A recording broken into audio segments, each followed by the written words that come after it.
a primeira palestra da tarde. Nós vamos dar início agora nesse horário, né? 14h15. A palestra se estende até 15h45, tá? Então, elas devem terminar um pouquinho antes, para a gente poder fazer perguntas e tirar as dúvidas, ok? É importante a gente lembrar que tudo que está sendo apresentado em todas as salas vai ficar disponível depois no site. Então, não é necessário anotar. Para quem está vindo pela primeira vez, a gente está dando esse recado. Tá joia?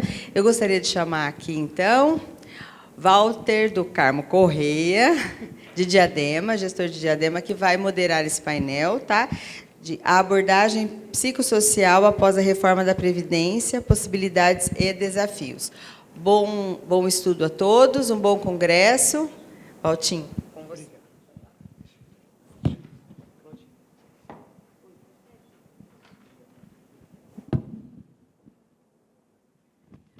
Bom, boa tarde a todos. Como a Claudinha já anunciou, o tema, para apresentar esse tema, então, vamos chamar aqui a Quitéria de Lima Melo. Ela é assistente social do Instituto de Previdência e Servidor Municipal de São José dos Campos, bacharel em Serviço Social pela Universidade Federal de Alagoas, possui MBA em Gestão e Estratégia de Pessoas pela Faculdade de Tecnologia de Alagoas. Atuou nas áreas de saúde, no segmento de pessoa com deficiência e judiciária por meio das políticas voltadas para a proteção da mulher em Alagoas. Também possui experiência na área de assistência social média e alta complexidade no estado do Mato Grosso. Facilitadora no desenvolvimento das atividades do Programa de Orientação para a Aposentadoria, POA, do Instituto de São José dos Campos, e articuladora do processo de elaboração do Decreto de Aposentadoria Especial da Pessoa com Deficiência no referido Instituto. Vou chamar aqui também a Edila Correia Siqueira,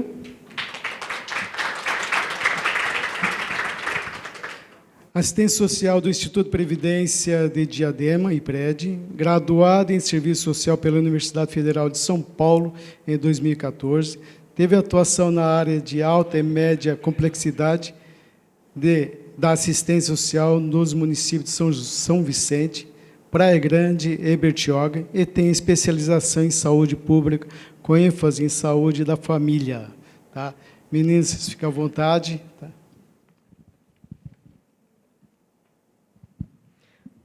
Oi, olá, boa tarde. Bom, como ele já me apresentou, meu nome é Quitéria, eu sou assistente social e atuo no Instituto de Previdência de São José dos Campos. Atualmente faço parte da Divisão de Serviço Social e Perícia Médica. E, para iniciar a minha fala, eu vou expor que a decisão por estar apresentando esse trabalho no 19º Congresso da APPREM foi motivado pelo encontro de algumas assistentes sociais dos RPPS de São Paulo, que ficaram questionando muito em relação à avaliação biopsicossocial como um instrumento capaz de avaliar o grau da deficiência para a concessão da aposentadoria dessas pessoas. Bom, é importante a gente falar que é um trabalho coletivo, apesar da gente estar vindo aqui dar voz para esse trabalho, ele foi uma construção coletiva do nosso grupo, né, de muita pesquisa e de muita inquietação também, né, e falar para vocês que a gente não trouxe respostas prontas, né, a gente veio meio que ampliar esse debate mesmo, dessa inquietação que a gente tem, né, e pensar em possibilidade de forma conjunta. Né? Então, a gente não está aqui para fornecer nenhuma capacitação desse instrumento que a gente vai apresentar, né? Nem explicar corretamente o que cada um deve fazer. Né? A gente está querendo mesmo ampliar esse debate com vocês. Tá bom? Então, a Quitéria vai iniciar. Bom, para iniciar a apresentação, quero apresentar para vocês uma pesquisa nacional de saúde que foi realizado pelo IBGE em 2019, que traz informações muito significativas em relação ao panorama da pessoa com deficiência no Brasil. Aqui nas características gerais, a gente tem um dado de 17,2 milhões de pessoas com 2 anos ou mais de idade que possuem alguma deficiência. Nessa pesquisa, a gente conseguiu verificar que, com esses números, 8,4% do número total de pessoas no Brasil em 2019 tem alguma deficiência. Outro aspecto bem importante que também foi mostrado na pesquisa é em relação ao trabalho. Na pesquisa, aponta que 28,3% existe pessoas com deficiência em condição de participação no mercado de trabalho e 34,3% essas pessoas estão em condição de formalização no mercado de trabalho. Mas por que esse dado é importante? Porque ele impacta diretamente na quantidade de aposentadorias de pessoas com deficiência que vai surgir em algum momento, seja pelo regime geral, seja pelo regime próprio.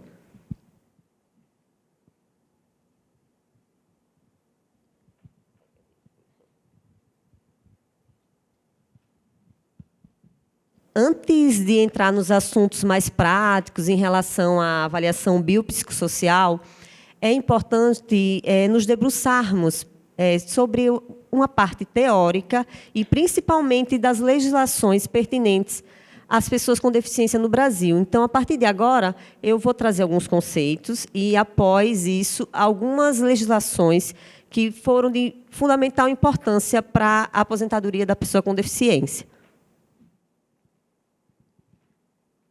A Organização Mundial de Saúde, em 1946, definiu saúde como um estado de completo bem-estar físico, mental e social, e não apenas como ausência de doença ou enfermidade. Aqui, esse conceito é importante porque a gente percebe que a doença ela se desprende apenas do campo biológico. A partir de agora, a saúde ela é condicionada à avaliação das condições psíquicas, as condições sociais, as condições socioambientais e, principalmente, a relação que esse indivíduo tem com a sociedade.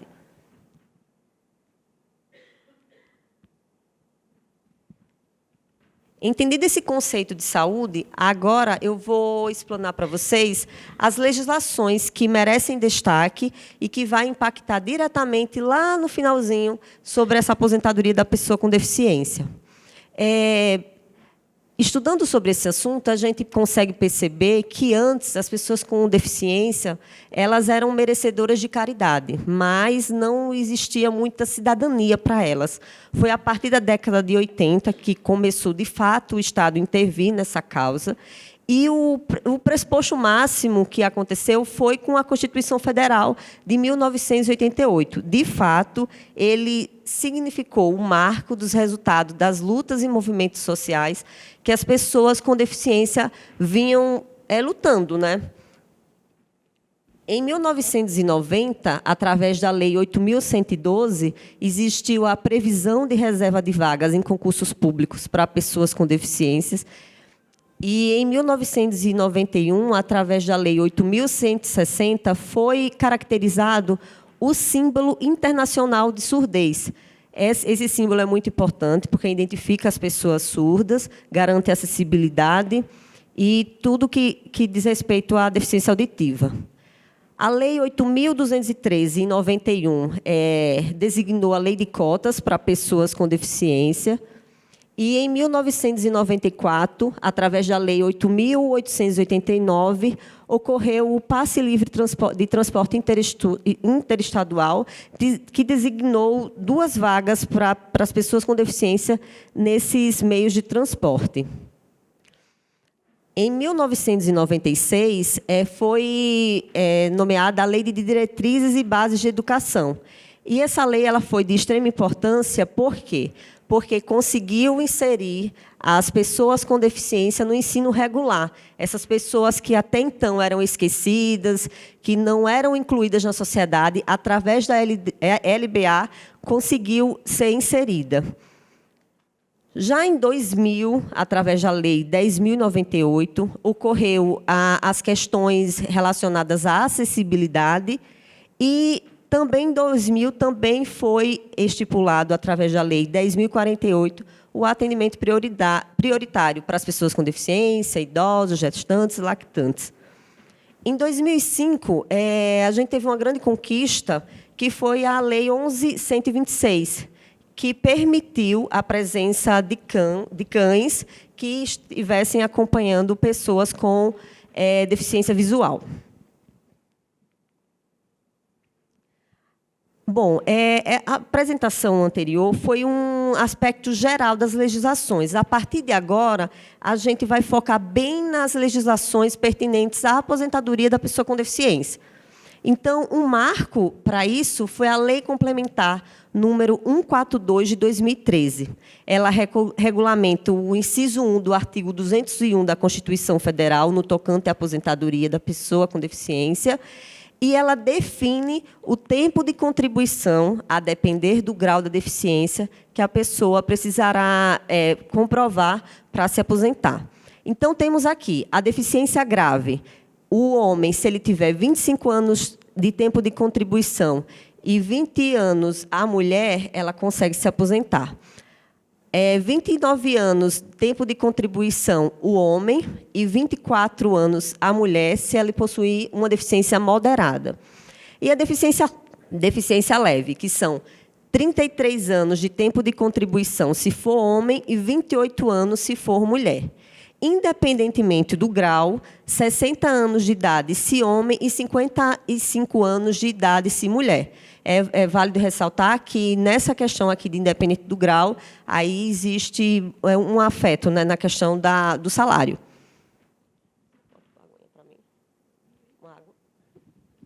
Deixa eu só tomar uma água que eu...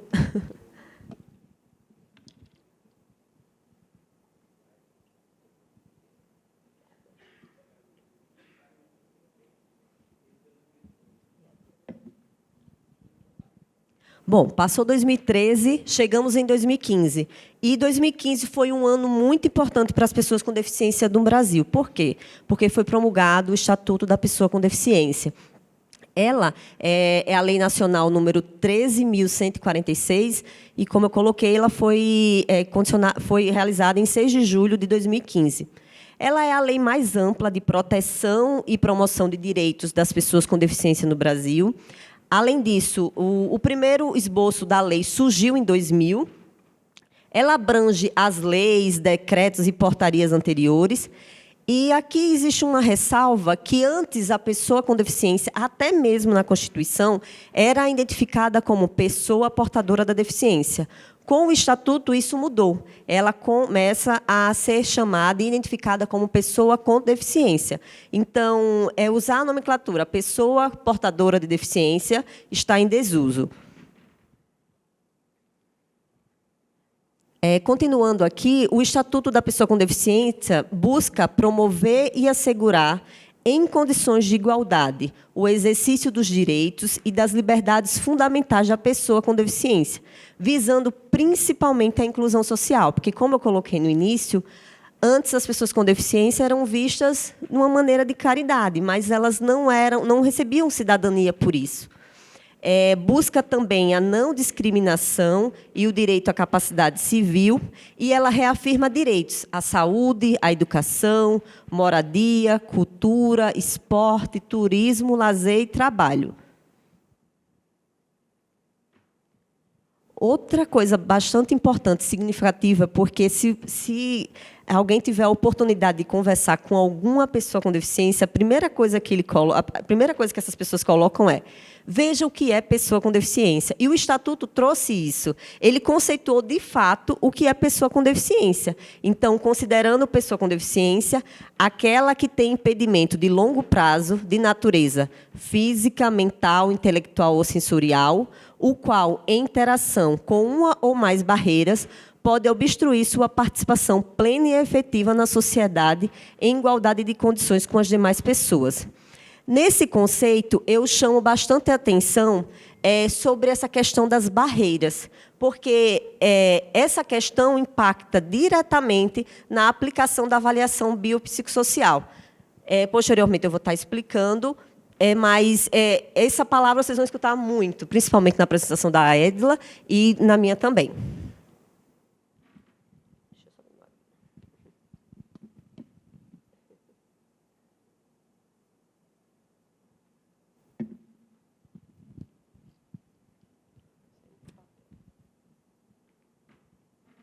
Então, assistindo e participando de um curso sobre avaliação biopsicossocial, uma pessoa com deficiência que estava facilitando o curso, ela colocou assim, que um cego no Brasil é muito mais deficiente do que um cego em Dinamarca. Um deficiente no Brasil, um deficiente físico no Brasil, ele é muito mais deficiente do que um deficiente físico na Alemanha. Mas por que isso? Por causa justamente das barreiras. Então, a gente precisa entender o que são barreiras. Então, barreiras ela é conceituada como qualquer entrave, obstáculo, atitude ou comportamento que limite ou impeça a participação social da pessoa, bem como o gozo, a fruição e o exercício de seus direitos, a acessibilidade, a liberdade, a movimento de expressão, a comunicação, o acesso à informação, a compreensão, a circulação com segurança, entre outros. E essas barreiras elas podem ser classificadas como barreiras urbanísticas, que é a presença de escadas, de algumas questões que não têm adaptação, como elevadores, as barreiras arquitetônicas também, que impedem a mobilidade dessas pessoas com deficiência ou que têm mobilidade reduzida para participar da sociedade. As barreiras nos transportes, que são aquilo que a gente já sabe, né? Ônibus sem o devido elevador, são os assentos que não são bem planejados para receber aquela pessoa com deficiência. As barreiras nas comunicações e na informação. Felizmente, hoje a sociedade está se modernizando, então a gente percebe aplicativos que as pessoas com deficiência auditiva conseguem usar para ser incluídos na sociedade. As pessoas com deficiência visual também têm hoje uma facilidade maior de encontrar livros que possuem braille. E as barreiras atitudinais? Essa é uma barreira que diz muito sobre o nosso comportamento. Essa barreira diz sobre como a pessoa com deficiência sofre na sociedade. Nada mais é do que o preconceito. Então, essa barreira também é uma barreira que é muito avaliada e muito observada na avaliação biopsicossocial, e ela implica diretamente no grau da deficiência que a pessoa possa vir a ter. E as barreiras tecnológicas, que foi como eu coloquei, né? Muitos, infelizmente, apesar da modernidade, muitas instituições ainda não se modernizaram, então muitas pessoas com deficiência acabam ficando excluídas, acabam não acessando alguns serviços porque não conseguem, muitas vezes, se comunicar ou até mesmo mostrar o porquê está ali requerendo aquele serviço. Então, sobre barreiras, são essas questões. Aí a gente passou pela emenda em 2013, passou pelo Estatuto em 2015 e chegamos em 2019, que foi a emenda constitucional número 103. Essa emenda ela foi muito importante porque foi através dela que a gente ouviu falar sobre a questão da avaliação biopsicossocial, que é o motivo da gente estar aqui presente. E eu tenho certeza que muitas pessoas que estão aqui também vieram com muitas dúvidas. Então, eu vou ler um pouquinho o artigo 201 e do inciso 1, que fala assim: é vedada a adoção de requisitos ou critérios diferenciados para a concessão de benefícios, ressalvados nos termos da lei complementar, a possibilidade de previsão de idade e tempo de contribuição distintos da regra geral para a concessão de aposentadoria, exclusivamente em favor dos segurados. Aí tem uma linha 1 que diz assim: com deficiência, previamente submetidos à avaliação biopsicossocial realizado por equipe multiprofissional interdisciplinar. Então, utilizar a avaliação biopsicossocial não é uma escolha. Eu falo que, enquanto profissional de serviço social, eu falo que é uma garantia de direito. Se a própria legislação cita essa avaliação como um condicionante para a aposentadoria da pessoa com deficiência, não cabe a nós questionar se a gente vai usar ou não. Então, essas são questões que surgem muitas dúvidas, né? Porque quando chega a demanda, a gente fica se questionando: nossa, mas realmente precisa fazer essa avaliação? O deficiente, a pessoa com deficiência já veio aqui, já veio lá, o médico dele colocou que ele tem uma deficiência grave, mas por que eu tenho que fazer uma avaliação biopsicossocial para verificar qual o grau da deficiência dele? Então, são essas questões que aparecem quando a gente, principalmente, analisa essa questão da avaliação. Bom, entendido sobre essa questão da biopsicossocial, aqui eu vou entrar em alguns detalhes específicos para ficar bem claro. Bom, biopsicossocial é uma abordagem multidisciplinar que possibilita a visão integral do ser humano e do processo de adoecimento. Não é porque aquela pessoa tem uma deficiência física que, de repente, a gente olhe com os nossos olhos e entenda que ele tem uma deficiência física, então está certo. Não, a gente tem que olhar o meio que ele está inserido, nós temos que avaliar as questões, as barreiras que ele encontra para que ele, de fato, consiga usufruir da autonomia dele, para entender, de fato, qual o grau dessa deficiência. Então, na própria nomenclatura, esse é o biopsicossocial, que é dividido em 3 partes. Essa parte bio, que significa biológico, aborda questões como a saúde física, propensões genéticas e efeito de drogas e medicamentos. E, nesse caso, essa avaliação ele é aplicado em conjunto, mas a responsabilidade é do médico. A parte psicológica aborda questões como autoestima, distúrbios psicológicos e saúde mental, e, como o próprio nome disse, é uma avaliação do psicólogo. E o social, que investiga os fatores sociais, os aspectos socioeconômicos, socioambientais, os aspectos culturais que podem afetar a vida daquela pessoa. Mas e o que seria a interdisciplinariedade, né? Seria a estratégias de ação em comum. Então, um número considerável de profissionais, no caso médico, psicólogo e social, eles se reúnem para avaliar aquela deficiência. E aqui existe uma troca recíproca de conhecimento. E é isso que vai validar a avaliação.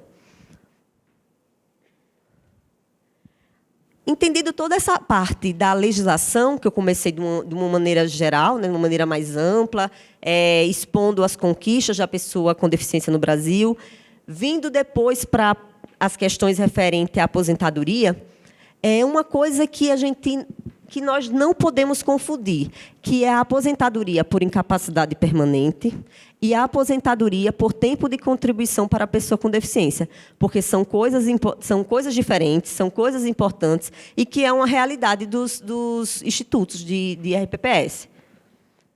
Aqui eu trouxe um quadro comparativo só para a gente realmente entender melhor. Então, enquanto a aposentadoria por incapacidade permanente decorrem de alguma doença ou acidente que torna o indivíduo incapacitado para o trabalho, a aposentadoria para a pessoa com deficiência ela é um direito adquirido após tempo, que no caso é aqueles períodos de anos, né, que ele contribuiu.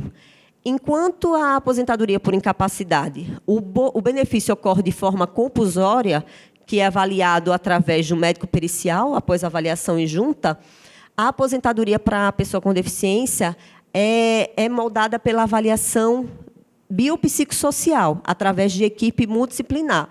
Então, entendam que a incapacidade permanente, a aposentadoria por incapacidade permanente, é muito mais uma questão pericial, uma questão médica, enquanto a aposentadoria da pessoa com deficiência ela é uma avaliação interdisciplinar.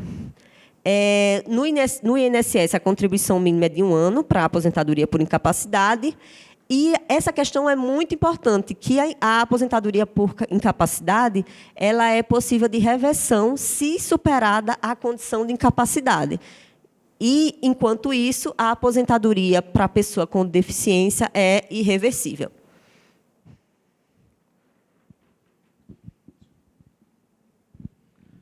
Só uma colocação, a questão das perguntas nós vamos deixar para o final, tá?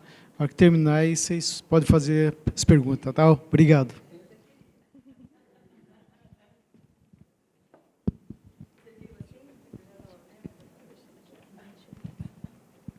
Boa tarde. Dando continuidade, né? A gente está focando aqui na aposentadoria para a pessoa com deficiência, mas quando a gente fala de avaliação biopsicossocial, a gente vê mais para frente que ela pode, sim, ser ampliada, né? Que ela foi pensada para várias políticas públicas, né? E agora a gente vai entrar no IFBR, né? Que é o Índice de Funcionalidade Brasileiro, né? A avaliação da pessoa com deficiência por IFBR. Antes da gente entender o que é o IFBR, a gente precisa buscar o fundamento, né? Qual que é a base do IFBR, né? Como que ele foi elaborado, como que ele surgiu.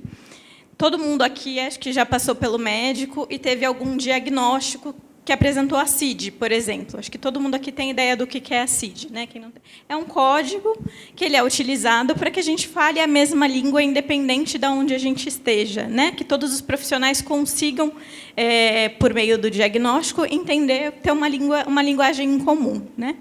A CIF, ela também faz parte dessas classificações, né? Assim como a CID, ela serve para que a gente se comunique da mesma forma, para que a gente fale a mesma língua, né? Só que ela foi criada em 2001 pela OMS. Então, uma pessoa ela pode ter o mesmo diagnóstico, o mesmo CID da outra, mas ela pode ter uma CIF diferente. Por quê? Porque a CIF ela vai aprofundar a condição em que essa pessoa se insere com essa doença, né? O ambiente em que ela se encontra e o seu nível de funcionalidade de acordo com isso, né? Então, ela faz parte das famílias de classificações, ela tem a finalidade de organizar e documentar informações sobre funcionalidade e incapacidade. A gente entende funcionalidade como uma interação dinâmica entre a condição de saúde de uma pessoa, os fatores ambientais e os fatores pessoais. Então, onde ela reside, se ela está numa casa insalubre, a condição socioeconômica dela, tudo isso vai influenciar no agravamento ou não da doença e na funcionalidade dela, né? Essa linguagem, da mesma forma que na CID a gente tem, por exemplo, o F para questões de saúde mental, aqui a gente também divide entre body, activities, structures, environment e participation, né? Então, vai ter essa letrinha na frente, dependendo do código, tá? E é um código muito maior. Aqui eu não estou para aprofundar a CIF, porque é um assunto bem denso, né? Tem um manual específico para isso, mas é só para a gente entender mesmo como que surgiu esse instrumento que a gente vai abordar. A partir desses códigos, né, são criados critérios avaliativos, né? Então, a gente tem os instrumentos como o IFBR, que a gente vai citar aqui, o BASEP, que ainda está em construção, ele também é aplicado pela Previdência, mas em casos em que a Previdência é processada e aí precisa entrar com uma resposta em cima de uma avaliação que já foi feita, tá? E a gente tem a MIF, que é a Medida de Independência Funcional, que ela foi criada, ela é aplicada internacionalmente, ela é um documento reconhecido internacionalmente de avaliação, que é muito utilizado em hospitais, principalmente pelas equipes de TO, de físio, né, para avaliar também os critérios da funcionalidade. Todos esses instrumentos eles têm como base a CIF. Como ela é organizada? Então, a gente tem o estado de saúde, né, a doença, que vem a partir do CID. Tem as funções e estruturas do corpo, que são as deficiências. As atividades e limitações, então, o que a pessoa consegue fazer de atividade e o que ela não consegue, por isso, limitações. E as participações e restrições em cima disso, né? Com isso, tem os fatores ambientais que influenciam e os fatores pessoais de cada indivíduo. Aqui, eu coloquei esse manual prático para quem quiser se aprofundar na CIF e entender um pouquinho melhor. Mas ela foi criada para ser usada no desenvolvimento de políticas sociais e mudanças políticas que visem a melhoria e suporte da participação dos indivíduos. Aqui ele fala num contexto geral, não fala só para as pessoas com deficiência, tá? E ele envolve todas as políticas públicas, não só a previdência, né? Então, dados gerais, né? Aqui seria o IFBR e ficou CIF. O IFBR ele foi utilizado uma metodologia baseada na CIF. Então, a CIF ela chega no Brasil e começa um debate. É criado um grupo interministerial, né, em 2007, para estudar mais a CIF, para entender de que forma que ela pode ser utilizada nas políticas públicas, né? Com isso, é criado um projeto de pesquisa pela Secretaria Nacional da Pessoa com Deficiência e Direitos Humanos, com a Faculdade de Medicina UFBRJ e o Instituto de Estudos de Trabalho e Sociedade, IEDS. Então, com esse projeto de pesquisa, eles fazem a criação do IFBR, né? Eles chegam nesse instrumento, que ele adota um modelo biopsicossocial, né? E por que biopsicossocial? Como a gente falou, porque ele envolve toda a integralidade do ser humano, né? Não só o aspecto da doença biológica em si. Permite registrar os perfis de funcionalidade e incapacidade decorrentes de uma condição de vários domínios. Então, a gente tem o IFBR, que ele foi construído, né, com esse grupo de trabalho, pensando em se utilizar um modelo único, né? A gente passa para o IFBRA em 2013 e atual, porque ele é o único que está hoje que é regulamentado para ser aplicado, e ele só é aplicado legalmente na Previdência, né, no INSS, no regime geral. E depois a gente tem o IFBRM, que ele já foi aprovado pela CONAD, mas ele ainda não está sendo utilizado no INSS, porque falta ainda aperfeiçoamento, né? Depois a gente vai ver um pouquinho mais sobre isso. E ele tem algumas modificações, né? Algumas evoluções em relação ao IFBRA. Então, o fundamento legal do IFBRA, né? Que é o IFBR adaptado para a aposentadoria. A gente teve a lei complementar, como a Quitéria falou, 142 de 2013, que ela regulamenta que a aposentadoria da pessoa com deficiência precisa ser feita por avaliação médica e funcional, né? O grau de deficiência ele tem que ser atestado por perícia própria no INSS, por meio de instrumentos. Por que eu grifei instrumentos? Porque hoje a gente só tem um instrumento sendo utilizado, a gente não tem um conjunto de instrumentos, né? E aí, em 2014, a portaria interministerial número 1, de 27 de janeiro de 2014, aprova o instrumento para ser utilizado, o IFBR-A, né, o adaptado. Esse instrumento ele assegura o direito da aposentadoria para a pessoa com deficiência pelo RGPS, mensura o grau de deficiência das pessoas, podendo variar em leve, moderado ou grave. Essa mensuração definirá a redução no tempo de contribuição à Previdência Social por parte das pessoas com deficiência para fins de aposentadoria. No INSS, né, a gente até entrou, a gente fez uma discussão com o pessoal do INSS, que ele só é aplicado por assistente social e pelo médico, né, apesar de ser um modelo biopsicossocial, né. E a gente, apesar do formulário, ele citar aspectos de saúde mental, né? A gente não tem hoje um psicólogo fazendo parte dessa avaliação conjunta, né? Outra crítica que a gente trouxe para as profissionais foi sobre a necessidade do trabalho interdisciplinar, né? Porque quando a gente fala em trabalho interdisciplinar, como a Quitéria falou, a gente precisa que os profissionais se conversem.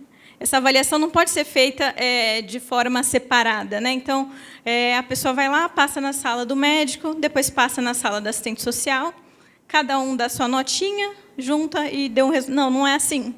Né? Quando a gente fala de um trabalho interdisciplinar, diferente de um trabalho multidisciplinar, multi são várias profissões. Inter, a gente está dando a entender que esses profissionais precisam conversar e eles precisam criar um resultado conjunto, né, desse trabalho. Então, precisa discutir o caso, né, precisa considerar o entendimento de um e do outro e chegar num acordo, né, e chegar numa avaliação conjunta mesmo. Hoje, isso ainda não acontece. Né? As avaliações elas têm sido feitas de forma isolada. Então, aqui, voltando agora, focando um pouco mais no instrumento em si, né? Ele foi idealizado para ser um modelo único. Né? Hoje, ele só está sendo utilizado pela Previdência, mas ele foi idealizado para ser utilizado tanto na assistência, né? Para, por exemplo, concessão de BPC, né? Que a gente conhece como LOAS. Mas hoje ele só é utilizado, regulamentado para ser utilizado dentro da Previdência, no regime geral, né? Ele surgiu como uma adaptação da MIF, que foi aquele instrumento que eu falei desde o começo, que é um instrumento internacional. Ele é bem parecido, só que ele é um pouco mais enxugado, e a pontuação dele é um pouco diferente, né? Porque, diferente do IFBR, ele não tem o objetivo de de conceder um benefício, né? Ele avalia a evolução de um paciente dentro de um hospital ou de uma clínica para entender o quanto ele está evoluindo ou regredindo no tratamento, né? Esse instrumento ele precisa de capacitação para aplicar, né? Então, por exemplo, a gente não pode trazer ele direto para os regimes próprios, né? Ele precisa de regulamentação, a gente precisa pagar uma taxa para utilizar e o profissional precisa estar capacitado. Isso a MIF, tá? Não o IFBR. O IFBR ele foi baseado nessa MIF, né? Então, também, igual a MIF, ele objetiva aferir o grau de funcionalidade, quantificar a limitação no desempenho de atividades e restrição de participação. São 41 atividades pontuadas, então são 41 questões que a gente vai trazer para a pessoa que a gente está atendendo, divididas em 7 domínios. A gente vai avaliar o quanto essa pessoa depende ou não de terceiros ou de tecnologias, instrumentos, né? Então, se depende de uma cadeira de rodas, se depende de uma muleta, né? E o desempenho dela, né? Aqui, então, a gente tem um quadro ilustrativo. Os domínios são sensorial, comunicação, mobilidade, cuidados pessoais, vida doméstica, educação, trabalho e vida econômica, socialização e vida comunitária. Os níveis que a gente vai pontuar são 25, 50, 75 ou 100. As barreiras que a gente vai assinalar são produtos e tecnologias, ambiente, apoio e relacionamentos, atitudes, serviços, sistemas e políticas. A gente vai assinalar barreiras sempre que a pontuação for 25. Porque se a gente está falando que foi 25, é porque ele não consegue fazer essa atividade. E aí a gente tem que identificar se existe alguma barreira. Por exemplo, se ele tivesse... a pessoa está acamada e não consegue se deslocar dentro da própria casa. Se ele tivesse acesso a uma cadeira de rodas, né? Então, ele tem a barreira que é não ter a cadeira de rodas. Ele conseguiria acessar esses ambientes? Então, a gente vai sinalizar essa barreira, tá? E a nota vai ser mantida como 25. Então, aqui, só para vocês entenderem a pontuação... 25 não realiza atividade. As barreiras, quando encontradas, impedem a realização da atividade ou requerem dependência de terceiros para a execução de todas as etapas da atividade. Porque, às vezes, a pessoa depende completamente de um terceiro para realizar, né, dando exemplo do acamado, e ela não consegue nem fazer o mínimo de força para colaborar nessa ação. Ela é totalmente dependente, né? Já na nota 50, ela é dependente parcial de terceiros. Então, às vezes, ela consegue, por exemplo, se alimentar, mas ela precisa que alguém corte a carne para ela, né, para ela conseguir comer, que ela não tem essa força. Né? Então, se precisa desse preparo, se precisa de uma supervisão, às vezes não toma banho em segurança, se está sozinho, precisa de alguém supervisionando. Então, vai pontuar 50. As barreiras, quando encontradas, são superadas pelo auxílio de terceiros em uma ou mais etapa, que funcionam como facilitadores para a realização da atividade. 75 é uma independência modificada. Então, às vezes, a pessoa, para realizar essa atividade, ela vai fazer de uma forma mais lenta, né? Ou ela vai ter a cadeira de rodas, ou ela vai ter um tapetinho no banheiro para tomar banho, né? Tudo isso vai ajudar ela a realizar a atividade, mas ela ainda não está realizando completamente independente, né? E na independência completa, que é o 100, ela realiza todas as etapas da atividade com segurança, que é o mais importante, né?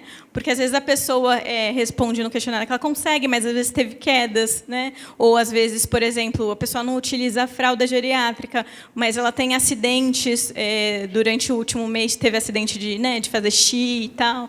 Então tudo isso tem que ser considerado durante a avaliação, tá? Como a gente fala do IFBR como um modelo biopsicossocial que considera todos os aspectos, ia ser muito injusto se a gente se resumisse aos números, né, de forma objetiva. Então, esse modelo linguístico difuso, ele vem justamente para trazer o aspecto qualitativo desse instrumento, né? Então, a gente aplica esse balanceamento em 4 situações, né? Se a resposta da pessoa for afirmativa para uma das questões emblemáticas, que é deficiência auditiva antes dos 6 anos, deficiência visual ao nascer, isso depende de cada deficiência, tá, gente?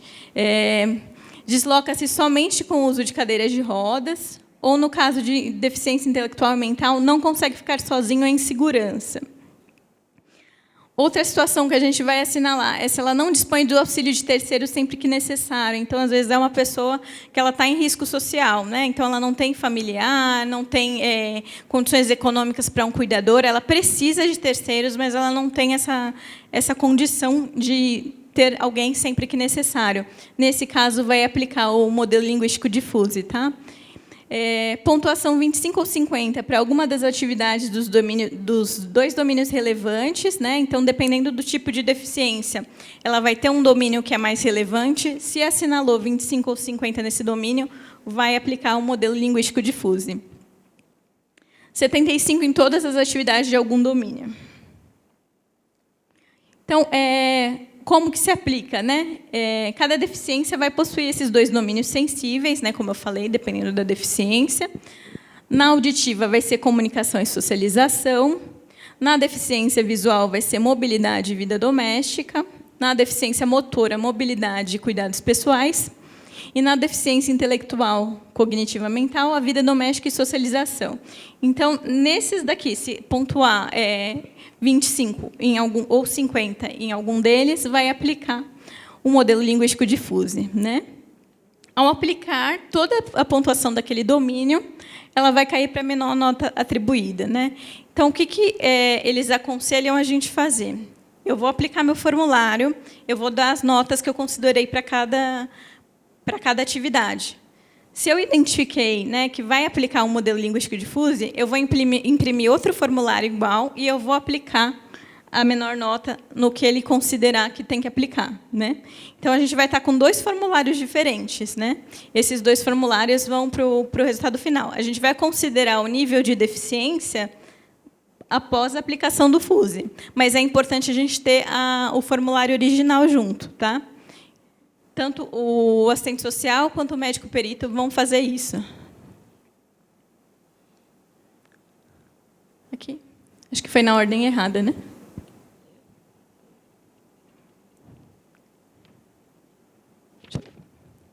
Então, a gente vai chegar sempre a uma nota, né?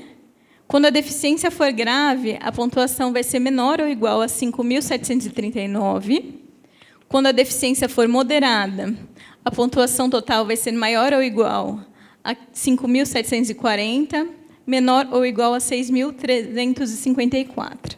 Deficiência leve, quando a pontuação for maior ou igual a 6.355 e menor ou igual a 7.584.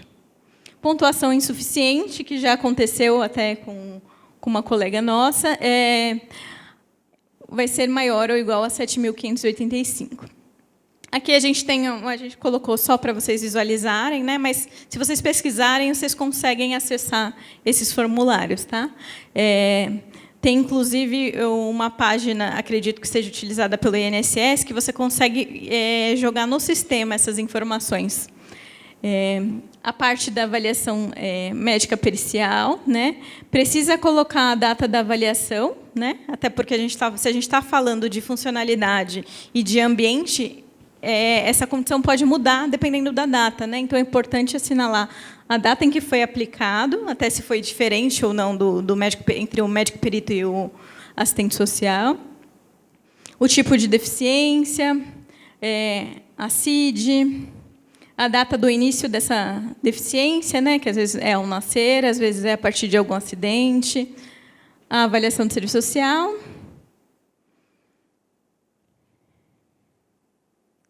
Aqui a gente tem uma parte que ela só é preenchida pelo médico perito, né? Que ela diz respeito à parte biológica mesmo, né? Então, vai ser dividido entre funções mentais, sensoriais, funções da voz e fala, sistema cardiovascular, sistema hematológico. Então, só o médico perito que pode assinalar essa parte. Aqui a gente começa o formulário, né? A gente colocou só um trecho, depois eu coloco as outras questões mais à frente. Então, como domínio sensorial, observar, enxergar, reconhecer, interpretar o que enxerga, né? Não basta a pessoa estar enxergando, ela precisa saber interpretar esses símbolos, né?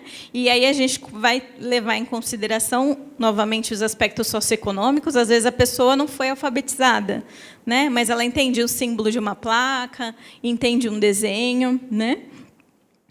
Ouvir, perceber, discriminar, reconhecer e interpretar sons. Na parte da comunicação, recepção de mensagens, compreender as mensagens, significados literais e implícitos, comunicar-se, produzir mensagens, né? Se fazer ser entendido, né? Aqui a gente tem que até tomar cuidado, principalmente quando a gente vai no âmbito de saúde mental, quem está respondendo junto com a pessoa que está sendo avaliada, né? Porque às vezes a gente tem um cuidador, às vezes ele auxilia, mas às vezes ele atrapalha também, né? Porque ele responde pela pessoa e pela perspectiva dele, né? Às vezes, pela motivação, ele quer responder que a pessoa consegue mais do que ela pode, ou não, às vezes ele infantiliza até essa pessoa, né? Domínio da mobilidade, né? Que tem mais a ver com uma deficiência física. Aqui, voltando para as questões, né? Então, deslocar-se dentro da casa, deslocar-se fora da casa, uso de transporte coletivo, uso de transporte individual como passageiro, né, no carro, junto com algum familiar. Lavar-se, cuidar das partes do corpo. Aqui, nessa parte de cuidados pessoais, a gente precisa entender se a pessoa precisa de algum incentivo, se ela, no caso de deficiência intelectual ou mental, se ela consegue identificar que ela precisa realizar esses cuidados pessoais ou se alguém precisa incentivar. Às vezes, ela até toma banho sozinha, mas ela precisa que alguém, né, a incentive, a motive a fazer isso, né? A oriente. A parte de trabalho, educação e vida econômica, qualificação profissional, trabalho remunerado, fazer compras, contratar serviços, né? Aqui na parte de resolução de problemas até, administração de recursos econômicos e pessoais, e na parte de socialização, regular o comportamento nas interações, né? Se ela consegue, se ela fica fora de controle, né? Às vezes num ambiente mais lotado. Então, a gente tem que pensar muito bem de que forma que a gente vai encaminhar essas perguntas. A gente tem que tomar cuidado também para não induzir nenhum tipo de perguntas. Ah, você não consegue, né? Ou, ah, você consegue. Não, a gente precisa ter essa escuta, né, junto com a pessoa e, ao mesmo tempo, direcionar, né? Porque se a gente ficar falando só o título, às vezes a pessoa não vai entender onde a gente quer chegar, né?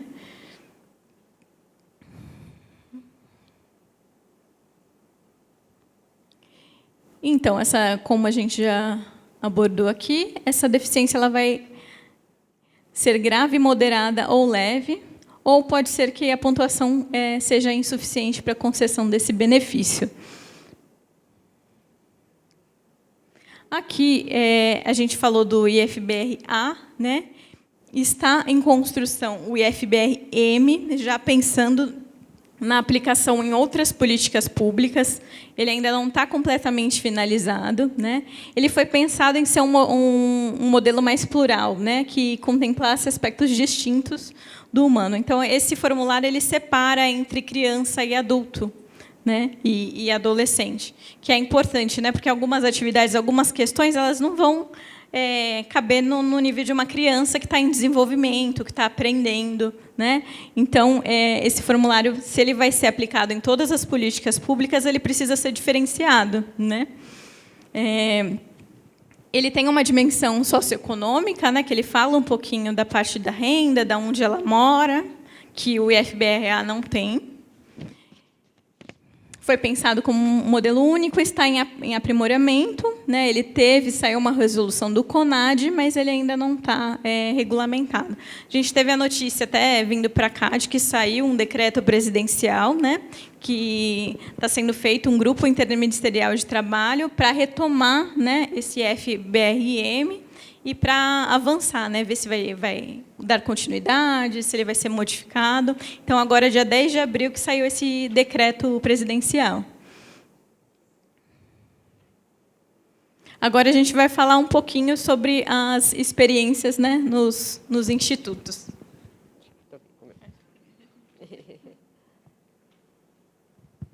Bom, eu vou falar sobre a experiência em relação à aposentadoria especial destinada a pessoa com deficiência na minha realidade, né? Na realidade de São José dos Campos. Então, eu fiz uma linha do tempo para que vocês consigam visualizar melhor. Em 2019, a gente teve a reforma da Previdência. Em 2021, o IPSM de São José dos Campos, juntamente com a Prefeitura, participou da elaboração da Lei Complementar número 653. Em maio de 2022, essa lei complementar ela foi publicada e ela regulamentou todas as questões de aposentadoria do município, inclusive a aposentadoria especial. Em 2022, a gente também teve uma pesquisa referente à avaliação biopsicossocial, através de assistente social que participava da divisão de serviço social e perícia médica naquele período. E, em dezembro de 2022, começou a existir reuniões com os assistentes sociais dos RPPS de São Paulo, e foi a partir daí que, inclusive, a apresentação hoje surgiu muito depois dessas reuniões. Em janeiro de 2023, o IPSM de São José dos Campos, a partir da coordenação da Divisão de Serviço Social e Perícia, a gente instituiu uma comissão para a elaboração de um decreto que regulamentava todos os procedimentos em relação à aposentadoria especial destinada à pessoa com deficiência. Por que isso foi feito?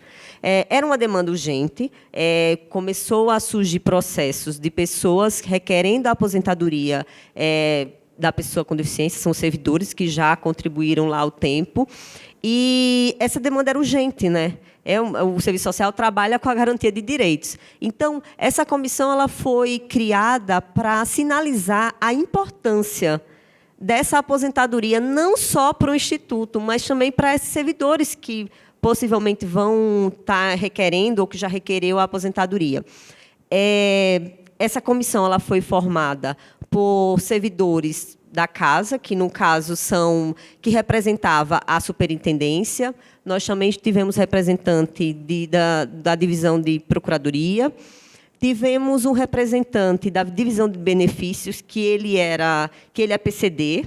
Então, a fala dele, ele contribuiu, porque nada mais justo que falar da pessoa com deficiência falando com uma pessoa que tenha deficiência. Então, ele colaborou com o trabalho. E, a partir daí, a gente definiu 3 grandes questões. Primeiro, que a aplicação da avaliação biopsicossocial do serviço social ficou condicionada à visita domiciliar. Outra questão também foi a importância da presença do profissional de psicologia para fazer essa avaliação, porque, a partir do momento que a gente começou a pesquisar sobre a realidade do INSS, a gente viu que lá só era o assistente social e o médico. Eles não se conversam. Existe um aplicativo, um sistema lá que conta, no final, as notas, os números, né, que foram elencados ali pelos profissionais, mas a gente começou a questionar, e a interdisciplinariedade existe sob essa circunstância? Não. E com isso, a gente chegou a essas decisões, né, e começamos a correr atrás do prejuízo, porque, como a Aidila bem colocou, o instrumento não é fácil. Quando você pega, no primeiro momento, o instrumento, você se assusta, você se questiona, porque, infelizmente, a carência de cursos para capacitar e para a gente utilizar, de fato, o instrumento quase não existe, né? O instrumento ele foi feito para atender a realidade do INSS, e eles não podem capacitar a gente, porque a gente até buscou. Então, foi outro desafio que a gente sinalizou também nesse período. Em janeiro de 2023, a gente também começou a estudar e analisar o FBRA e o FBRM, né, como instrumentos para compor a avaliação biopsicossocial de PSM. E, em fevereiro, a gente teve a oficina com o INSS sobre avaliação social. E, a partir daí, a gente, de fato, conseguiu visualizar, né, através da fala das nossas colegas assistentes sociais do INSS, a fragilidade que, infelizmente, a avaliação biopsicossocial é condicionado lá no regime geral da Previdência Social. E uma notícia boa é que, através da comissão, através dos estudos, através de inúmeras pesquisas, a gente conseguiu finalizar o esboço do decreto e ele, posteriormente, vai ser publicado nos próximos dias ou no próximo mês. Mas, de fato, o decreto ele vai regulamentar todos os procedimentos referentes à aposentadoria da pessoa com deficiência, até para assegurar esse direito e que, se em algum momento eles tiverem alguma dúvida, eles tenham uma legislação própria para correr atrás disso. Só voltando um pouco, né? A gente teve uma portaria em 2 de junho de 2022 que ela incentiva o uso, a aplicação do IFBR nos RPPS, desde que tenha amparo em mandado de injunção. Tá? Aqui em Barueri, não sei se tem alguém de Barueri, né, gente? Se eu falar alguma coisa errada, você me corrija, por favor. Eles ainda não possuem a lei complementar, né? Eles receberam um caso, eles indeferem os pedidos, né, por ausência da lei local e orienta a pessoa ao mandado de injunção. A única avaliação foi realizada em 2022 e não foi por mandado de injunção, foi por provocação do Ministério Público e do Conselho de Administração do IPRESB. Eles fizeram a aplicação do IFBRA com algumas adaptações para adaptar à realidade mesmo do Instituto, né? Discutiram o caso em conjunto, então fizeram um trabalho interdisciplinar entre médico e assistente social, a elaboração do relatório médico e social junto com o instrumento, né? E fizeram 2 aplicações, porque eles acharam que a primeira não foi suficiente, que ainda estava meio, né, na dúvida, né, se era aquilo mesmo, então eles fizeram uma nova aplicação. A gente até conversou com o INSS sobre isso, então, lá no INSS, o segurado ele pode recorrer e eles fazem essa aplicação mais por profissionais diferentes, né, porque no INSS eles têm estrutura para isso, né? Caso isso ocorresse dentro do Instituto, seriam os mesmos profissionais avaliando novamente, né? Ainda não foi concedida nenhuma aposentadoria, então, apesar da aplicação, não foi concedida. Confere, não foi. Pela ausência da previsão legal, e o segurado, como já foi falado, é orientado a ingressar com a ação judicial. No IPRED, a gente teve o primeiro caso em 2020, né? Foi por mandado de injunção, então foi negado, entrou com processo, houve o mandado de injunção, solicitando a aplicação do IFBRA. Quando eu recebi esse caso, não achei capacitação, né, nem procurando, não achei. O que eu achei foi uma capacitação da MIF, né, que é o instrumento que serviu de base para o IFBR. Né, então, eu fiz o curso junto com TOs e físios, né, a professora era uma TO, para entender qual que era a dinâmica dessas questões, né, o que era avaliado, entender a CIF, e a partir disso que eu consegui aplicar o IFBR, né, e eu passei para o nosso médico perito também não tinha, ele não é do INSS, enfim, ele é só do Instituto, ele também não tinha essa capacitação. E a gente conseguiu discutir o caso em conjunto, lá a gente tem uma troca bem bacana. E, até então, foram concedidas 3 aposentadorias, né, por judicialização com a aplicação do IFBR. Além do instrumento, eu também faço um relatório social à parte, né, já que a gente está falando na parte mais quantitativa, né, de dar notas, então eu sempre escreva um relatório à parte, junto com esse instrumento. Aqui nas nossas considerações finais, né, como desafio, a gente tem ainda a ausência de lei complementar municipal na maioria dos RPPS, né? A ausência de profissionais para compor a equipe interdisciplinar, porque a gente está falando, né, no estado de São Paulo inteiro, a gente tem no nosso grupo só 23 assistentes sociais, né? Tem muito instituto que não tem o profissional, né? E como que vão fazer, né? Os institutos que não têm perito também, como que vão fazer? Como que vai ter essa troca? Como que eles vão ser capacitados? Se vai contratar a parte? De que forma que vai ocorrer essa capacitação, né?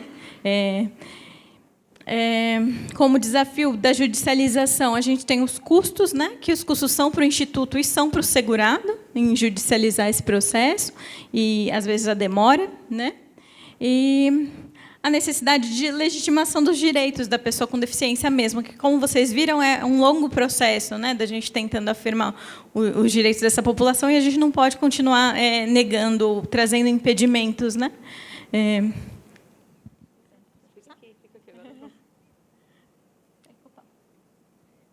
E em relação às possibilidades, que é até o título da nossa apresentação, que são os desafios e possibilidades, a gente aponta a continuidade, né, na troca de experiências com assistentes sociais dos RPPS, que é de fundamental importância cada assistente social trazer a sua realidade para que a gente some forças e consiga garantir, de fato, esse direito, né, que já é previsto.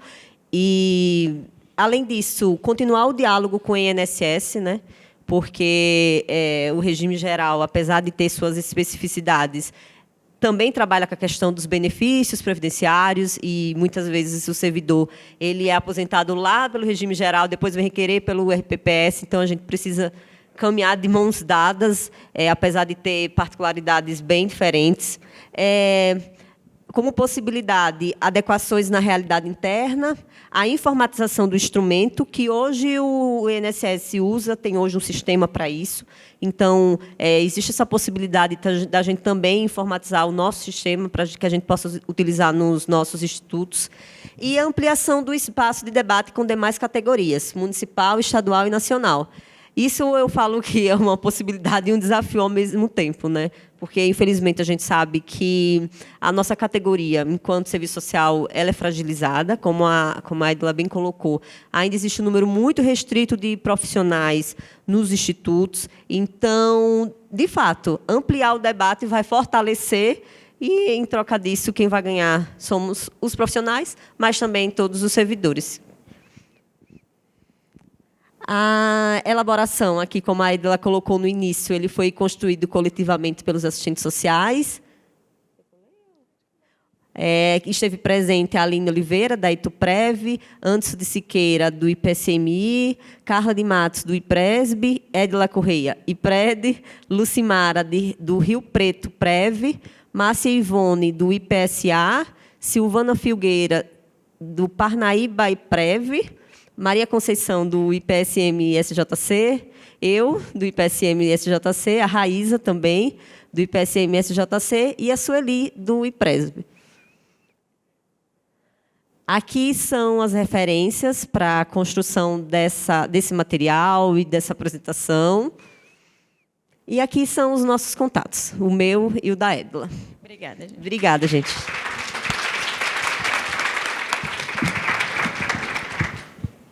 Bom, pessoal, a gente vai abrir para perguntas, então. Quem quiser, levanta a mão.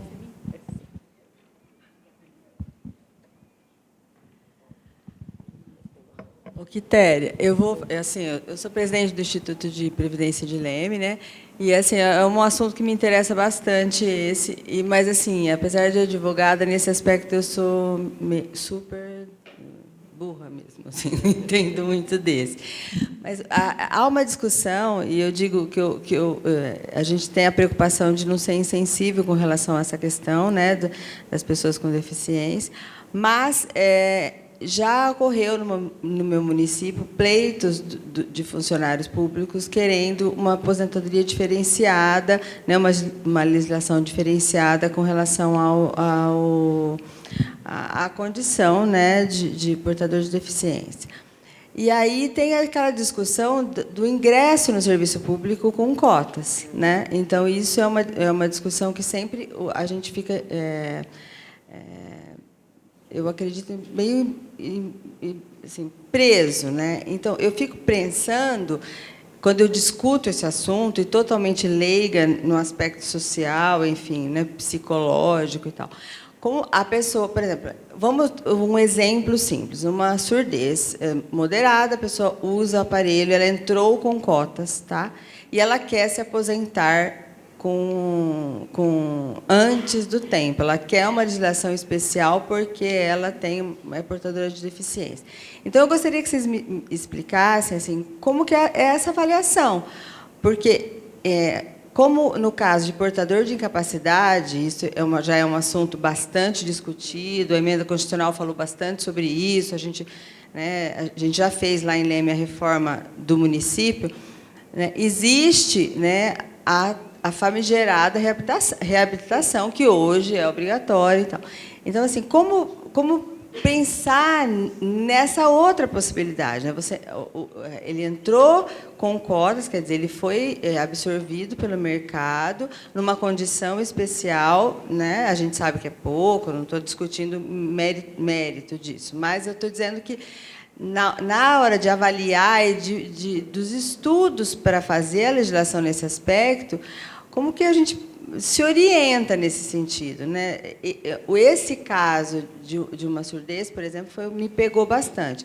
E o segundo ponto a pessoa é servidora, possui uma deficiência. E aí essas avaliações de temporalidade são referentes ao aumento da deficiência no decorrer da carreira? É isso?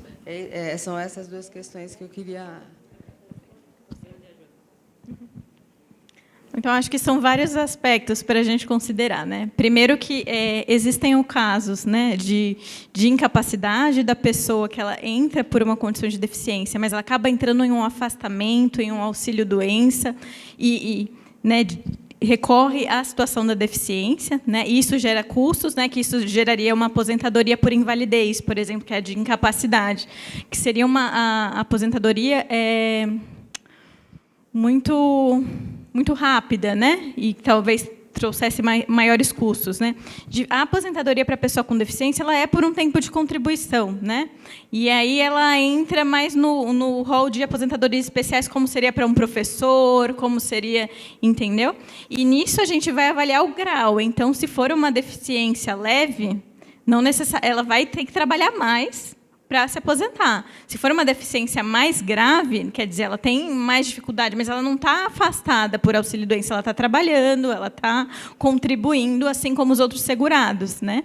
Só vai ser especial por causa das limitações dela, entendeu? Então, são dois benefícios e direitos diferentes, né, para a gente se considerar, né? Claro, a gente tem o tempo dado pelo INSS, mas não sei se a gente pode mudar essa questão do tempo de acordo com a realidade de cada instituto e tudo mais, às vezes até... Porque a gente tem... Acho que são poucos os casos, né, em cada município de deficiência. É um pouco complicado, já porque o próprio instrumento ele entra numa contradição, porque ele mede incapacidade para resultar em deficiência, né?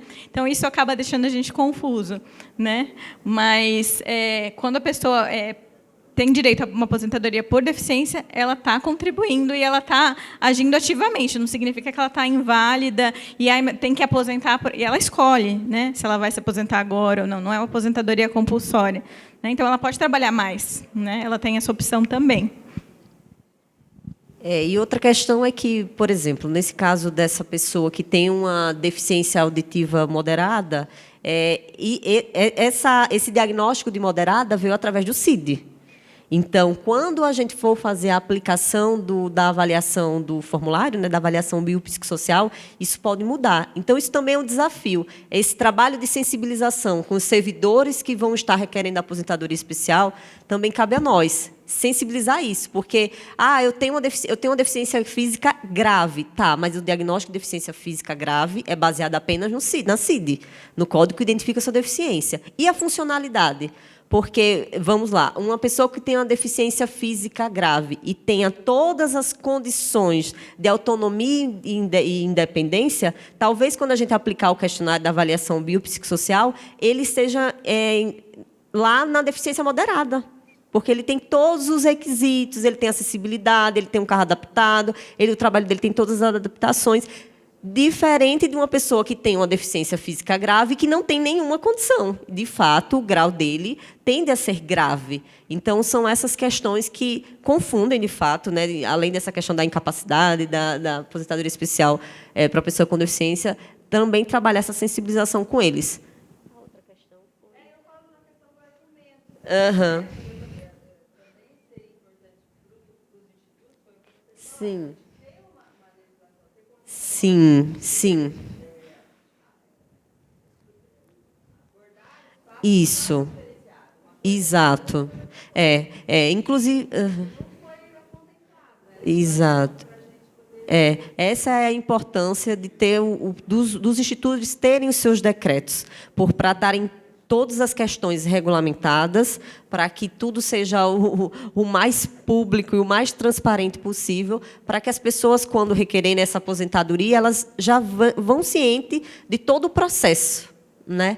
Porque, apesar de ter uma regra geral, que é através das emendas constitucionais, existe uma realidade específica dos institutos, né?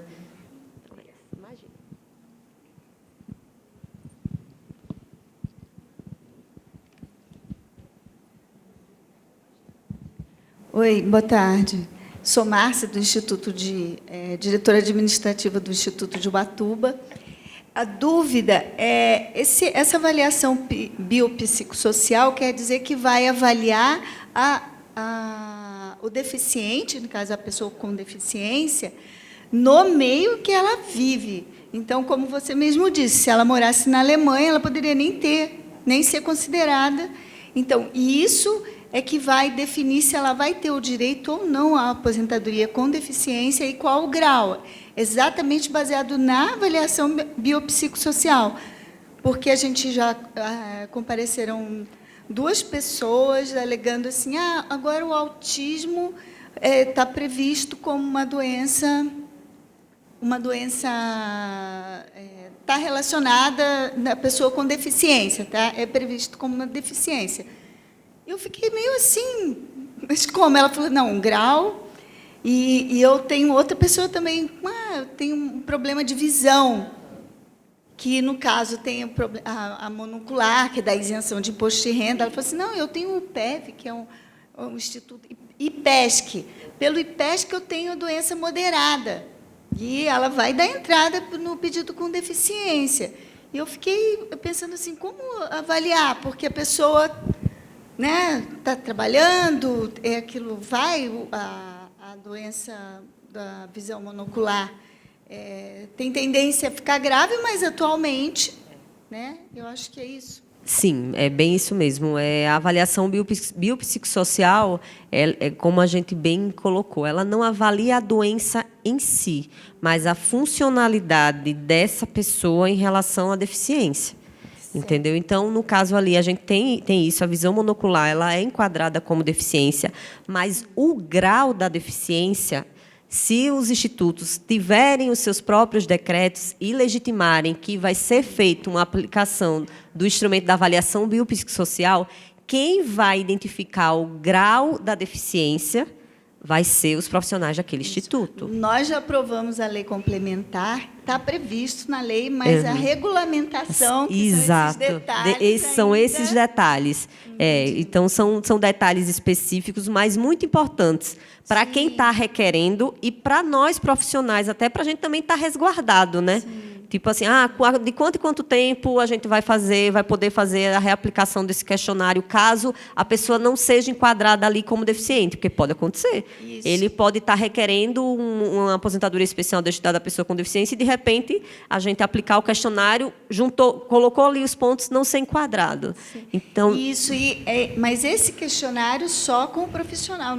Por exemplo, nós, um profissional administrativo, não pode aplicar. não. O questionário ele foi regulamentado para ser aplicado por assistente social, psicólogo e o médico do instituto. Ótimo. Tá bom? Tem questões muito específicas, questões muito pontuais, e até em relação a questões éticas mesmo, né? Sim. E a gente quis muito, a realidade de São José, colocar essa questão condicionar a aplicação do instrumento do serviço social, né, do instrumento, à visita domiciliar, porque a gente entende que, indo até a casa, a gente consegue ter outra impressão da vida da pessoa, né?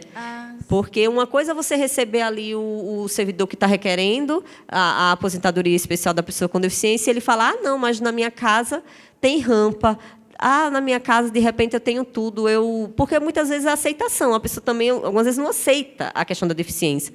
Então, através do nosso olhar técnico, só de fazer a visita, a gente já consegue pegar alguns pontos que são de extrema importância para a concessão da aposentadoria. Mas quer dizer que a situação dela também no meio onde ela vive, né, na Implica residência, também implica, diretamente. Não seria só na parte profissional. Da forma que como ela faz todos os serviços do doméstico, até a forma como ela chega no trabalho, o trabalho dela tem acessibilidade? O trabalho dela, como é que é feita essa questão das barreiras arquitetônicas? Tem, não tem?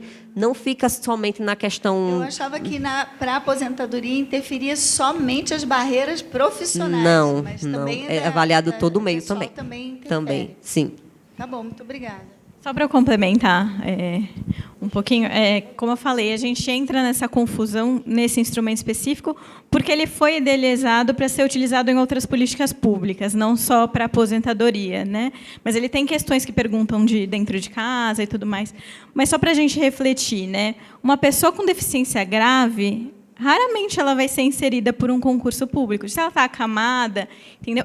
O que a gente está confundindo mais é a questão das aposentadorias por invalidez. E aí a gente entra em outro problema, que é na parte da medicina do trabalho, de como foi a admissão dessa pessoa, né? De que aspectos que foram declaratórios. Quando a gente passa no concurso público, aí passa pelo médico perito. Ele está avaliando bem, ele está registrando bem como que essa pessoa... né? E nisso a gente cai nos problemas, né, tanto financeiros para o instituto, quanto... né? Mas não, a aposentadoria para a pessoa com deficiência é outra coisa, né? Ela entrou para trabalhar, ela está trabalhando e contribuindo como as outras, né? A gente tem o grau de deficiência grave aqui definido, mas é isso, raramente essa pessoa vai conseguir contribuir, né? Que ela precisa desse tempo de contribuição. Não ela pode estar com uma condição de deficiência grave até por um acidente, alguma coisa, mas ela não vai ter o tempo, né, para recorrer, se ela está afastada e tudo mais, né? Então, são duas coisas diferentes, né? Não significa que esse instrumento também não possa posteriormente ser utilizado para as aposentadorias de invalidez, já porque ele mede funcionalidade, mas ele vai ter que ser adaptado em cada caso, né? Por isso que eles estão vendo esse modificado, né? Que é um instrumento que... né? Isso que mais específico. Boa tarde, eu sou Rodrigo, eu sou assistente social e chefe da Coordenadoria de Benefício do município de Araras. Esse mês aqui nós estamos concedendo administrativamente dois benefícios, um por idade e um por tempo de contribuição mesmo, mas foram considerados leves. Tá? A tabela foi uma empresa privada que fez para a gente. Tá? Eu venho acompanhando o trabalho de vocês há muito tempo dentro do grupo do Serviço Social do RPPS. Tá? Participei também em fevereiro, junto do INSS. E uma coisa que eu percebi dentro do estudo que eu desenvolvi junto com a empresa lá, tá? Que existe uma confusão muito grande entre a pessoa, porque você tem que saber explicar para a pessoa o que você vai conceder para essa pessoa, e a pessoa exatamente chega como ela disse, eu tenho um problema grave, o meu problema é grave. Está aqui, ó, eu tenho carta de PCD. Não é a carta de PCD que está sendo avaliada, é a condição da deficiência da pessoa, se pode trabalhar ou se não pode trabalhar, se pode aposentar. Tá?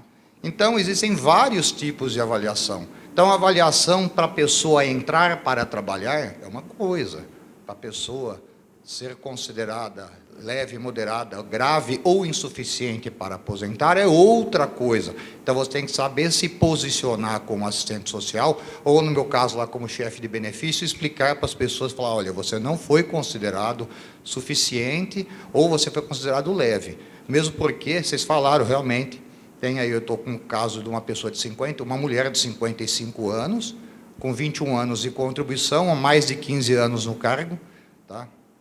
Portadora de deficiência já há muito tempo, que ela está aposentando com 70% da média de 80%, mais 21% por causa do tempo, então é 91%. Essa pessoa entrou antes de 2003, a emenda constitucional fala que quem entrou até 31/12/2003 tem direito à paridade, mas você não dá direito à paridade. Então, assim, eu já acho um absurdo você tirar o direito. Você dá o direito de aposentar como PCD, mas você tira o direito da paridade, né? Então, era só mais como um complemento e agradecer muito vocês, tá bom? E podem contar comigo sempre que precisar, porque eu estou sempre estudando junto com vocês, tá bom?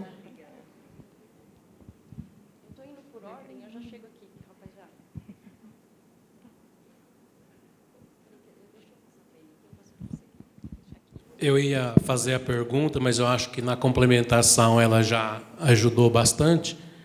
Mas só para melhorar, qual a demanda, né, que existe justamente por causa da avaliação da contratação do concurso público, né, o perito, se existe essa demanda. E para ficar definido se é uma deficiência adquirida, né, durante a execução do trabalho, ou se falha do perito já entrou com ela, porque antes de eu criar um instrumento de avaliação para aposentadoria, eu tenho que tomar cuidado com a admissão. Senão vou criar lá cotas, né, brecha na perícia, as pessoas vão começar a entrar hoje e requerer o mês que vem, né? Aí nós vamos criar um problema também. Mas, só retornando, né, ela não pode requerer um mês que vem porque ela precisa ter esse tempo de contribuição, né? Então, ela vai precisar contribuir durante esse tempo.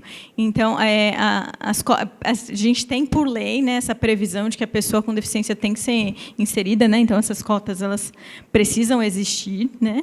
Legalmente não é a critério municipal se vai ter ou não, precisa ter, né? Assim como as vagas de empresas, né? Então, mas quanto ao diagnóstico, né, o inicial, ele prevê a questão da incapacidade, da doença, da invalidez, da licença saúde, né? Agora a pessoa vai entrar como pessoa com deficiência, né? Ela vai entrar para trabalhar de acordo com a vaga que foi oferecida para ela e ela vai contribuir todos esses anos, né? E para isso é importante a recepção, por exemplo, porque ela vai, antes dela entrar com um benefício, solicitando um benefício desse, ela vai fazer a contagem na recepção, para ver se ela tem, pelo menos, o tempo mínimo, né? Da mesma forma que as outras aposentadorias não faz, a pessoa não vai lá, né, depois de um tempo, trabalhou, deixa eu fazer minha contagem. Né? Se a pessoa não tiver nem esse tempo na contagem, não adianta ela solicitar esse benefício. Né? Então, ela não pode pedir de um dia para o outro. Né? E a importância dessa pessoa ter o histórico da deficiência? No decreto vai estar exposto muito isso. Porque, por exemplo, uma pessoa que está requerendo a aposentadoria, já tem 25 anos de contribuição, eu vou atender ela e vou saber da realidade de agora. Mas, quando ela teve essa deficiência, ela entrou com deficiência, a falta também de informações, né, da própria prefeitura, porque, querendo ou não, é nova ainda. Né?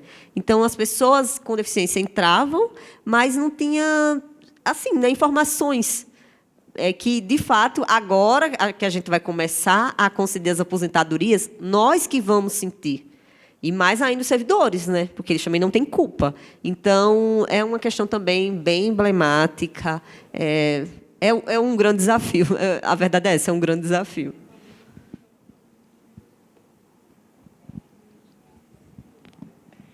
Meu nome é Valéria, eu sou da São Paulo Previdência, né, o RPPS estadual. Nós concedemos as aposentadorias PCD com avaliações que são feitas pelo departamento médico. Gostaria de dar parabéns para vocês, porque a organização de vocês assim está muito legal. O fato de vocês terem reuniões com os RPPS, assim, isso é muito legal.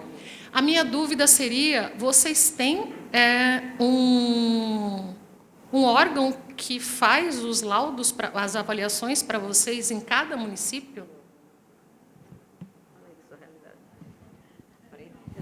Não. Então, como eu falei, né, no caso de a gente está aqui em 2 institutos diferentes, né? No caso deles, eles estão na criação. Depois ela fala um pouquinho mais. No meu caso, foi por o juiz pediu. Ele falou: olha, vocês vão ter que aplicar o EFBR, como é feito no INSS. Né? Chegou o caso para a gente e aí a gente correu atrás de aprender e entender o que era esse instrumento e aplicar nós mesmos, né? Então, você, como assistente social, você fez? Isso. Eu e o médico perito, né? A gente fez 2 aplicações separados, né? Então a gente discutiu o caso, né? A gente pegou o processo, entendeu um pouquinho sobre o caso da pessoa, discutimos. Ele fez a aplicação na sala dele, eu fiz a aplicação na minha sala. Essa nota, isso também não falei na hora, né? Essa nota ela é somada e dividida por 2 para dar a média, a pontuação final, entendeu? Aí, no caso de uma outra cidade, ela pode contratar esse serviço? Então, essa é a maior questão que a gente trouxe aqui. Essas capacitações não estão disponíveis para fora do INSS, porque eles criaram esse instrumento para ser utilizado no INSS e as capacitações são internas. Então, mesmo a gente querendo pagar, indo atrás, a gente não está encontrando. Né? Então, a gente precisa pensar, realmente, como que os institutos que não têm vão fazer, a gente ainda não sabe. Vai contratar os profissionais de lá, do INSS, eles vão abrir e vai capacitar os que têm, a gente ainda não sabe. Por isso que a gente trouxe, né, essa inquietação para cá.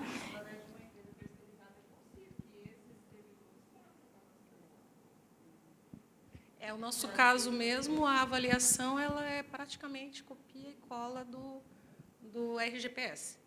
Né? Mas como a gente tem um órgão público, né, no Estado, que é o Departamento Médico, então quem faz são eles lá. Mas muito obrigada. Imagina.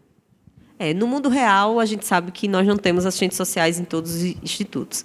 No mundo ideal, de fato, era importante que o questionário fosse aplicado pela equipe própria do instituto. Né? Até porque tem muitas fragilidades, como o próprio Rodrigo colocou, né? Da gente publicizar a informação. Então, algumas vezes tem a questão do vínculo entre o profissional, porque, imagine, é um questionário que vai ser aplicado, no caso de São José, por 3 profissionais, psicólogo, médico e assistente social. Então, vai ser preciso, no mínimo, 3 intervenções, podendo ser mais, porque se, de repente, na minha intervenção, eu entendo, não, eu preciso visitar seu trabalho, fazer uma visita institucional no seu trabalho para verificar mais as barreiras, eu vou. Então, até que ponto uma empresa contratada vai ter esse cuidado? Não vai ter, entendeu? Não vai ter. Então, isso vai onerar, de repente, vai estar garantindo ou não um direito que, de repente, o servidor tenha, né, direito ali garantido e, infelizmente, é isso. Às vezes, pensar num trabalho...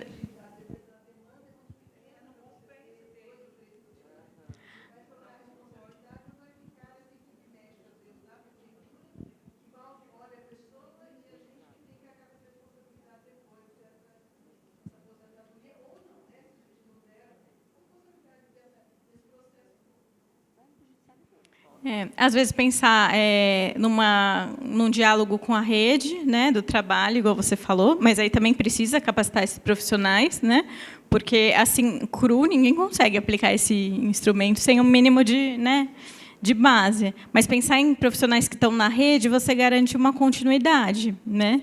Então, fica um pouquinho mais fácil. Mas, não sei, até para localizar, de que forma a gente localiza essas empresas, né? Mas eu acho que seria aprofundar mesmo o diálogo com o INSS, que já tem essas equipes bem formadas, né? Boa tarde, meu nome é Bárbara, sou do Embuprev. A minha pergunta é assim, eu tenho um servidor, ele ia para aposentadoria por incapacidade. Só que chegou, eles não quis dar aposentadoria por incapacidade, pediu para fazer com readaptação. Aí, lá na frente, ele quer se aposentar por deficiência. Ele pode entrar através disso?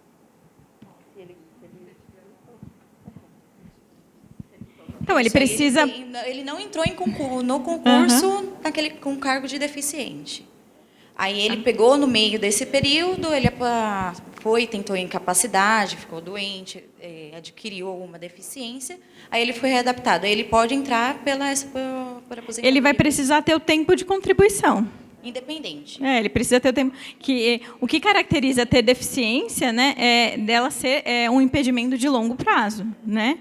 Então, não é de hoje para amanhã que a gente vai definir que esse é um impedimento de longo prazo e não é de hoje para amanhã que ele vai ter esse tempo, né? Bom, pessoal, temos tempo para mais uma pergunta. Eu não entendi direito essa parte. Quando a pessoa entra por PCD, qual a contagem de tempo para... Como é que é isso? A pessoa entra por PCD ou não entra por PCD? Não tem diferença nenhuma? Não, é o tempo de contribuição como trabalhador. Como trabalhador. Tá. A pessoa que entra com PCD não tem esse tempo diferenciado, já entra sabendo disso, né? Ela entra sabendo, mas isso indefere se foi hoje ou amanhã que ela adquiriu a deficiência. O importante é que seja diagnosticado como um impedimento a longo prazo, de longo prazo, e é isso, você não define de uma hora para outra que tal doença é ou não a longo prazo, né? E o tempo vai ser como qualquer outro segurado, mas ela vai ter que contribuir, como qualquer outra pessoa, né? E durante a contagem vai ver, tem esse tempo de acordo com o grau de deficiência. Não sei se ficou claro.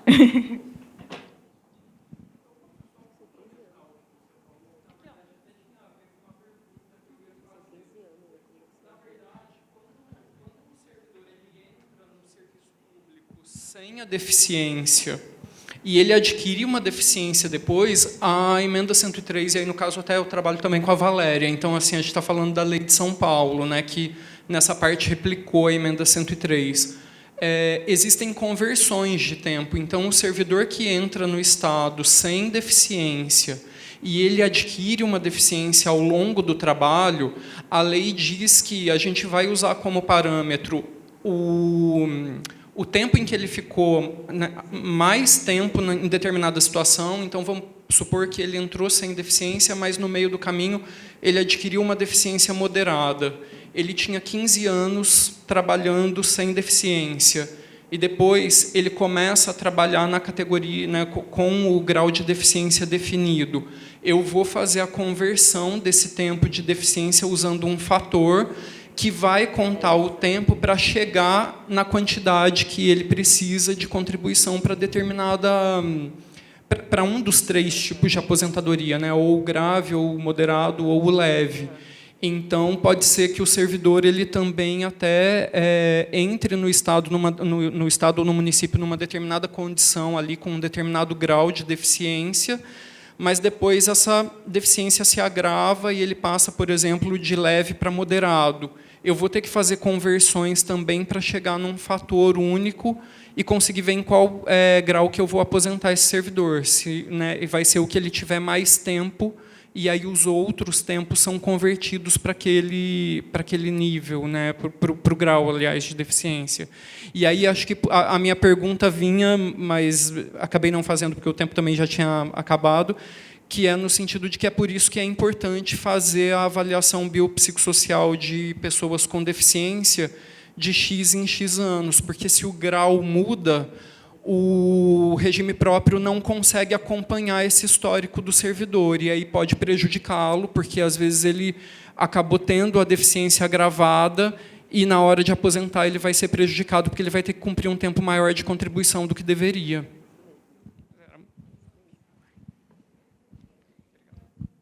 Bom, pessoal, pelo horário, então, já foi. Queremos agradecer aqui a Quitéria, a Edila, por uma excelente apresentação para vocês. Muito obrigado. Tá. A PEPREM tem um mimo para a Quitéria, para a Edila. Tá? Parabéns, meninas. Tá. Obrigado, pessoal. Muito obrigado, hein?